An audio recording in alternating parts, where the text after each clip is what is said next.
Bismillah,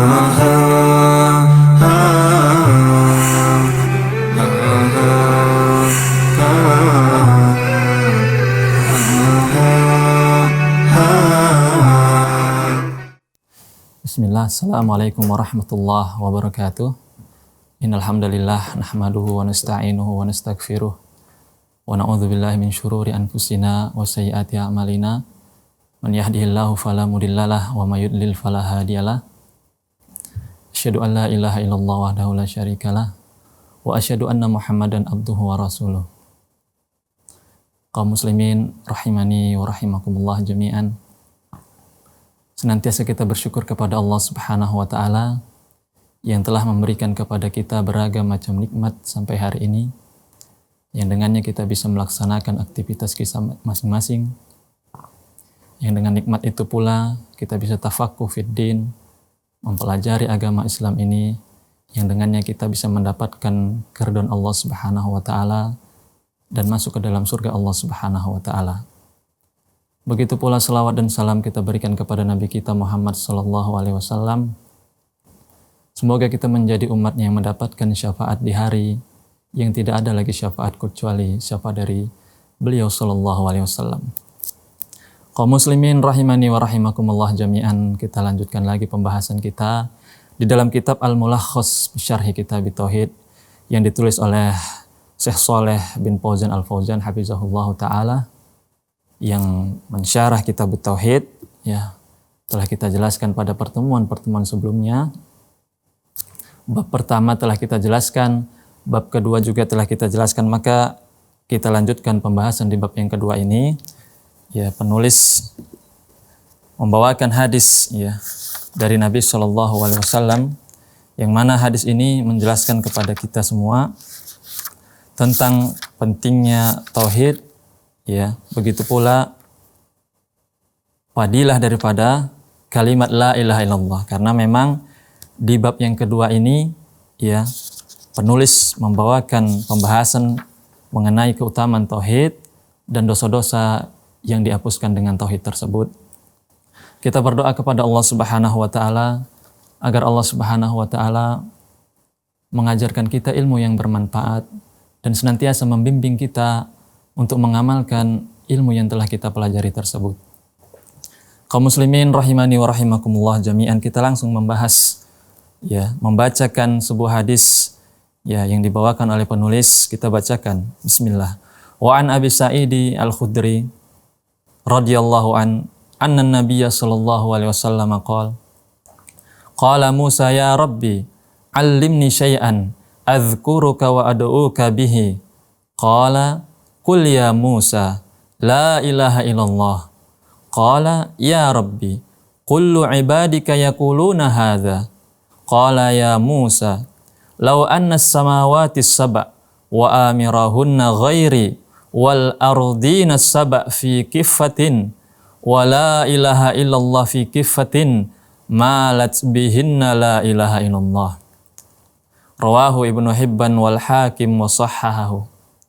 Ya, dari Abu Sa'id Al-Khudri radhiyallahu an, semoga Allah meridhoinya, bahwasanya Nabi sallallahu alaihi wasallam pernah bersabda, qala Musa, suatu hari pernah berkata Musa, ya, alaihissalam pernah berkata, ya Rabbi, wahai Rabbku, ajarkanlah kepadaku satu kalimat yang dengannya aku senantiasa menyebutkannya dan senantiasa aku berdoa dengan kalimat tersebut. Maka Allah Subhanahu wa Ta'ala mengatakan, wahai Musa, katakanlah la ilaha illallah. Maka Musa mengatakan, ya Rabbi, semua hamba-hambamu mengucapkan kalimat tersebut, la ilaha illallah. Qala Musa, ya, qala Allah, ya Musa, law anna as-samawati as-sab'. Wahai Musa, seandainya langit yang 7 itu, wa amirahunna, dan penghuninya selain daripada aku, kata Allah Subhanahu wa Ta'ala, wal ardina as-sab', begitu pula 7 lapis bumi di satu neraca timbangan, wala ilaha illallah fi kifatin, dan kalimat la ilaha illallah di timbangan yang lain, malat bihinna la ilaha illallah, maka la ilaha illallah itu akan lebih berat ditimbang ya daripada 7 lapis langit dan 7 lapis bumi. Ya, hadis ini diriwayatkan oleh Ibnu Hibban dan Al-Hakim. Ya. Hadis ini menunjukkan bahwasannya kalimat la ilaha illallah itu sangatlah tinggi derajatnya. Maka akan kita jelaskan makna umum daripada hadis yang dibawakan penulis di dalam kitab tauhid ini di bab ya yang menjelaskan tentang keutamaan tauhid. Bahwasannya Musa alaihissalatu wassalam meminta kepada Rabbnya Allah Subhanahu wa taala agar Allah Subhanahu wa taala mengajarkan satu zikir yang dengan zikir tersebut Nabi Musa bisa berzikir dengannya ya dan bertawassul dengan kalimat tersebut. Maka Allah Subhanahu wa taala pun mengajarkan kalimat la ilaha illallah. Maka Musa mendapati kalimat tersebut diucapkan oleh banyak makhluk di muka bumi ini. Adapun Musa berharap satu kalimat yang khusus untuk dirinya.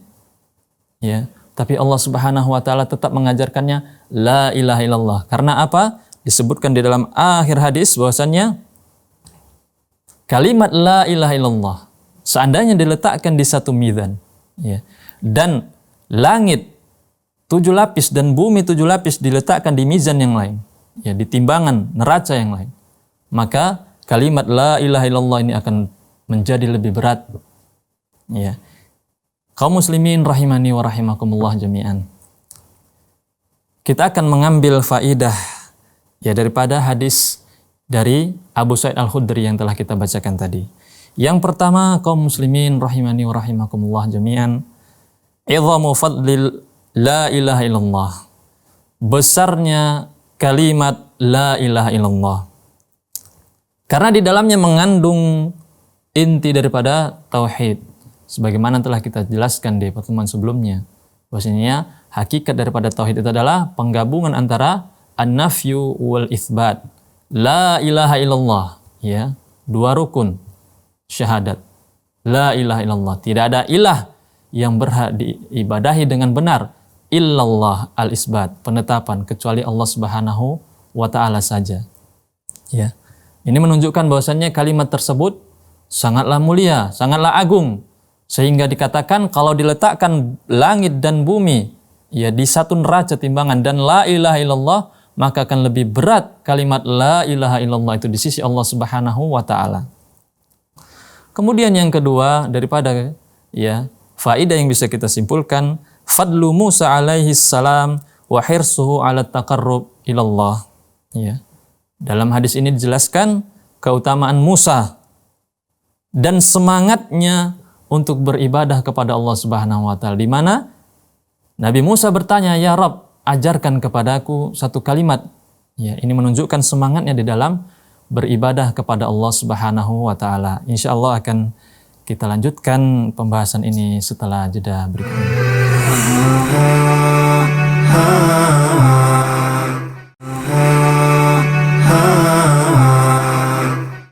Alhamdulillah, salatu wassalamu ala rasulillah, ya ma'ba'du. Kita lanjutkan. Telah kita sebutkan tadi faidah yang pertama daripada hadis Abu Sa'id Al-Khudri, bahwasannya kalimat la ilaha illallah sangatlah agung di sisi Allah Subhanahu wa taala. Oleh karenanya senantiasalah kita mengucapkan kalimat tersebut ya, dan meyakini benar-benar atas apa yang terkandung di dalamnya, bahwasanya tidak ada ilah yang berhak disembah kecuali Allah Subhanahu wa taala. Hendaknya ini melekat di dalam diri kita masing-masing. Ya, dan senantiasa kita amalkan, ya, kita ucapkan di waktu-waktu kita sehari-hari, ya. Kemudian yang kedua telah kita sebutkan tadi faidah daripada hadis ini, bahwasannya disebutkan di situ bahwasannya Nabi Musa memiliki semangat yang kuat di dalam taqarrub ilallah, mendekatkan diri kepada Allah Subhanahu wa taala. Oleh karenanya mari kita jadikan pelajaran, ya. Seorang nabi bersemangat. Ya, tentu kita manusia biasa harus jauh lebih bersemangat di dalam beribadah kepada Allah Subhanahu wa taala, ya. Kemudian faedah yang selanjutnya yang bisa kita petik daripada hadis ini, annal ibadah la takunu illa bima syara'ahu Allah wa laysa lil insani an yabtadi' fiha min 'indi nafsihi. Ya. Bahwasanya ibadah itu ya tidaklah disebut ibadah melainkan apa yang disyariatkan Allah Subhanahu wa taala. Tidak ada kesempatan bagi manusia itu untuk berbuat bid'ah, ya, mengadakan sesuatu ajaran amalan dari dirinya di dalam masalah peribadatan. Ya, karena kita jelaskan pada pertemuan sebelumnya bahwasanya ibadah merupakan haknya Allah Subhanahu wa taala. Allah Subhanahu wa taala ingin diibadahi sesuai yang Allah inginkan, bukan sesuai yang manusia inginkan, ya. Karena di sini kita melihat li'anna Musa talaba min rabbih ayyu'allimahu ma yadhkuruhu bihi. Dalam hadis ini Nabi Musa meminta kepada Allah Subhanahu wa taala agar Allah Subhanahu wa taala mengajarkan kepadanya satu kalimat yang dengannya dia bisa berzikir mendekatkan diri kepada Allah Subhanahu wa taala. Nabi Musa meminta ilmu untuk beribadah. Ya, seorang nabi. Begitu pula kita sebagai manusia. Ya, sudah tidak ada lagi nabi di zaman ini, maka kita mengikuti petunjuk Nabi Shallallahu alaihi wasallam di dalam hadis-hadisnya. Ya, kita cukupkan beribadah sesuai dengan hadis Nabi Shallallahu alaihi wasallam. Kemudian faedah yang berikutnya yang bisa kita petik daripada hadis itu, anna mashtaddat al-haja wad darura ilaihi kana aktsaru wujudan. Ya, tatkala hajat darurat itu semakin besar, maka kaidahnya akan semakin besar pula lah sesuatu itu ada. Ya, maksud mu'alif di sini adalah kalimat la ilaha illallah, ya, itu sangat dibutuhkan dan sangat banyak kebutuhannya. Ya, manusia sangat membutuhkan hal tersebut. Ya, sangat ya dianjurkan untuk berzikir dengan kalimat tersebut. Ya, oleh karenanya Allah mengajarkan kalimat tersebut kepada Musa. Kemudian kalimat atau faidah yang berikutnya yang bisa kita petik, annallaha fawqas samawat liqaulihi wa amirahunna ghairi. Ya. Kita meyakini dari faidah ini bahwasanya Allah itu di atas langit, ya. Sebagaimana disebutkan dalam hadis tadi, wa amirahunna ghairi, dan penghuni langit selain daripadaku. Berarti Allah Subhanahu wa taala termasuk ya di atas. Ya. Ini adalah suatu keyakinan bahwasanya Allah Subhanahu wa taala di atas. Ya, tidak seperti keyakinan sebagian kelompok bahwasanya Allah itu berada di mana-mana. Ya. Ahlus Sunnah wal Jamaah menetapkan bahwasanya Allah Subhanahu wa taala itu tinggi di atas. Kemudian faedah yang bisa kita simpulkan, annahu la budda fi dzikri bihadhil kalimah minat talaffuz biha kulliha. Maka harus bagi orang yang berzikir untuk menyebutkan berlapas dengan kalimat ini secara sempurna, diucapkan secara sempurna, semuanya diucapkan la ilaha illallah wa la yaqtasir ala lafzil jalalah. Jangan mencukupkan dengan lapas Allah, sebagaimana ini dilakukan oleh orang-orang bodoh. Ya. Sungguhnya orang-orang yang bodoh al-juhal, mereka berzikir dengan lapas Allah, Allah. Ya. Tidak demikian yang disyariatkan Allah Subhanahu wa taala, tidak memiliki makna. Ya. Tapi diucapkan secara sempurna, la ilaha illallah. Ya.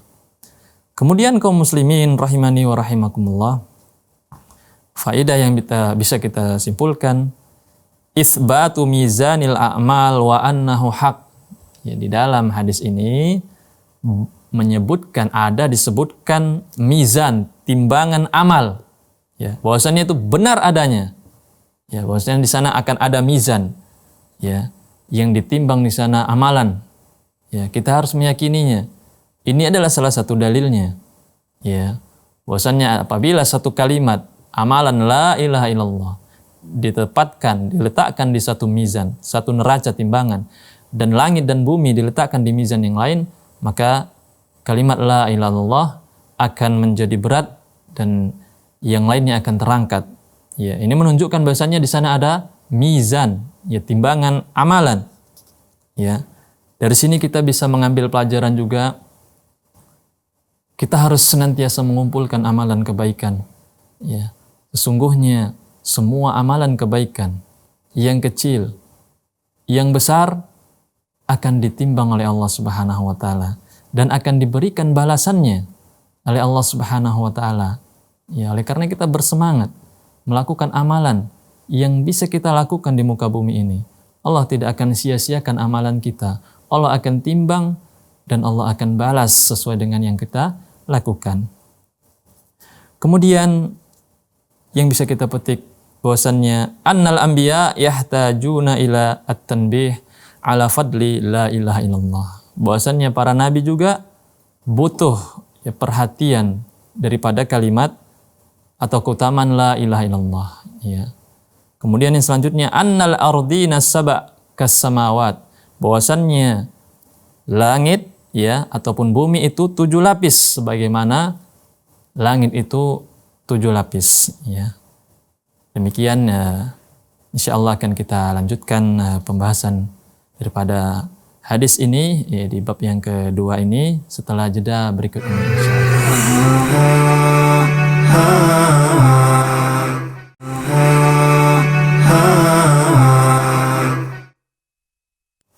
Bismillah, alhamdulillah, wassalatu wassalamu ala rasulillah. Kaum muslimin rahimani wa rahimakumullah jami'an. Kita lanjutkan ke hadis yang berikutnya di bab yang kedua ini. Ya, beliau rahimahullah membawakan hadis Walid Tirmidzi wa hassanahu an Anas radhiyallahu an sami'tu Rasulullah sallallahu alaihi wasallam yaqul qala Allah ta'ala ya ibna Adam law ataitani bi qurabil ardi khataya thumma laqitani la tusyriku bi syai'a la ataituka bi qurabiha maghfirah. Penulis membawakan hadis yang diriwayatkan oleh At-Tirmidzi dan dihasankan olehnya dari sahabat Anas radhiyallahu an, bahwasannya beliau mendengar sami'tu Rasulullah, aku mendengar langsung Rasulullah sallallahu alaihi wasallam berkata, qala Allah Ta'ala, Allah Subhanahu wa taala berfirman, ya bena Adam, wahai anak cucu Adam, lau ataitani bi qurabil ardi khataya, kalau engkau mendatangiku dengan sepenuh bumi ini kesalahan dan dosa, thumma laqitani la tusyriku bi syai'a, kemudian engkau menjumpaiku dengan tidak menyekutukanku dengan sesuatu apapun, la ataituka bi qurabiha maghfirah, maka aku pun akan datang kepadamu dengan sepenuh bumi itu dengan maghfirah, ampunan dari Allah Subhanahu wa taala. Makna umum daripada hadis ini kita akan bacakan yang berkaitan tentunya dengan keutamaan tauhid dan dosa yang dihapuskan dengannya. Bahwasannya Nabi Shallallahu alaihi wasallam mengabarkan dari Allah Subhanahu wa taala bahwasannya Allah Subhanahu wa taala menyeru hamba-hambanya dan menjelaskan kepada hamba-hambanya luasnya keutamaan Allah Subhanahu wa taala dan rahmatnya tentunya. Wa annahu yaghfiru dzunub mahma kathurat. Bahwasanya Allah Subhanahu wa taala itu menghapuskan dosa-dosa bagaimanapun banyaknya. Madamat duna syirk, selama dosa itu bukan dalam kategori syirik. Ya. Dan hadis ini seperti firman Allah Subhanahu wa taala, innallaha la yaghfiru an yushraka bihi wa yaghfiru ma duna dzalika liman yasha. Adalah Allah Subhanahu wa taala tidak mengampuni, la yaghfir, tidak mengampuni orang-orang yang berbuat syirik, wa yaghfiru ma duna dzalik, dan Allah mengampuni dosa selain syirik bagi yang Allah kehendaki. Ya. Kembali lagi penulis membawakan keutamaan kalimat tauhid, bahwasannya tauhid tersebut menghapuskan dosa-dosa. Ya. Yang bisa kita petik faidah daripada hadis ini, yang pertama, fadlut tauhid wa kathratus sawabihi. Keutamaan tauhid dan banyaknya pahala daripada tauhid itu sendiri. Ya. Salah satu keutamaannya adalah dia bisa menghapuskan dosa-dosa. Ya. Kemudian yang kedua, si'atu fadlillahi wa judihi wa rahmatihi wa afuwihi.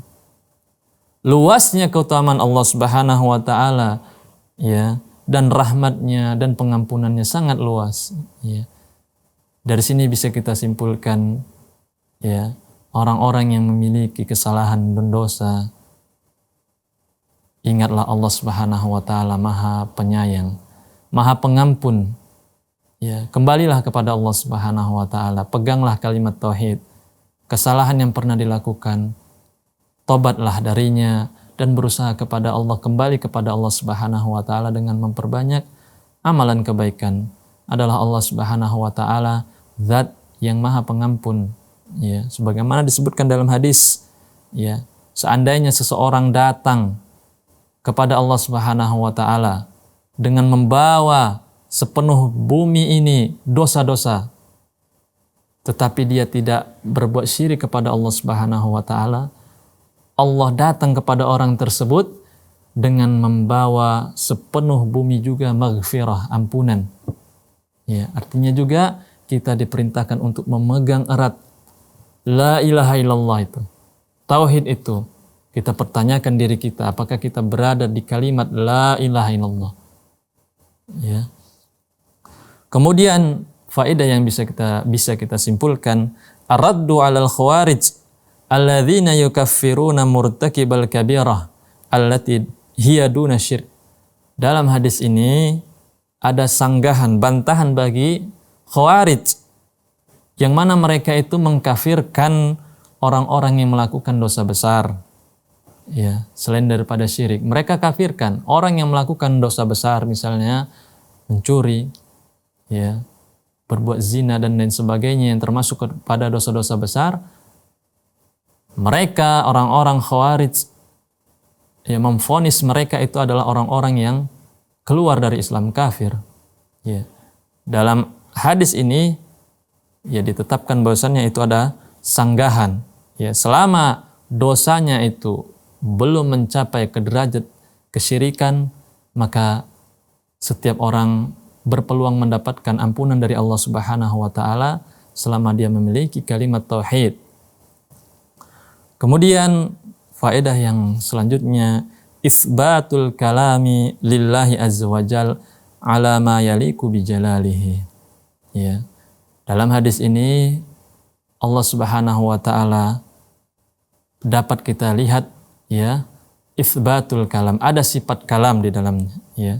Bahwasanya Allah berbicara, ya, sesuai dengan, ya, zat Allah Subhanahu wa taala, sesuai dengan keagungan Allah Subhanahu wa taala, ya. Berbicaranya Allah Subhanahu wa taala tentu sangat beda dengan berbicaranya makhluk, ya. Ini harus kita tetapkan, ya, bahwasanya Allah Subhanahu wa taala berbicara.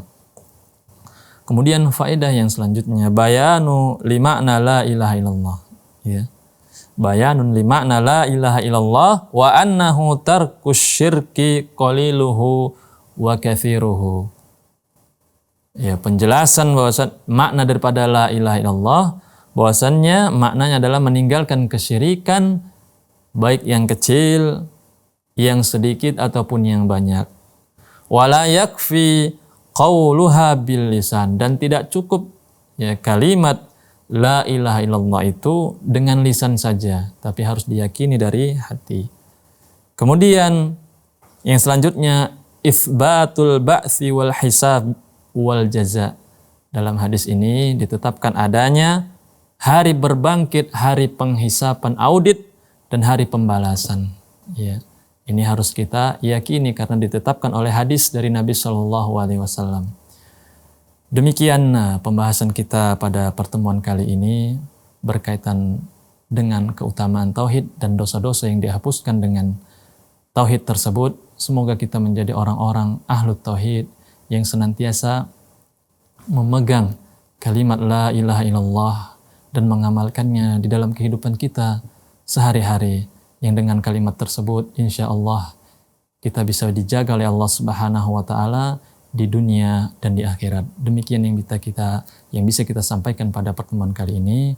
Lebih dan kurang kita mohon maaf. Wa akhiru da'wana anil hamdulillahi rabbil alamin. Assalamualaikum warahmatullahi wabarakatuh.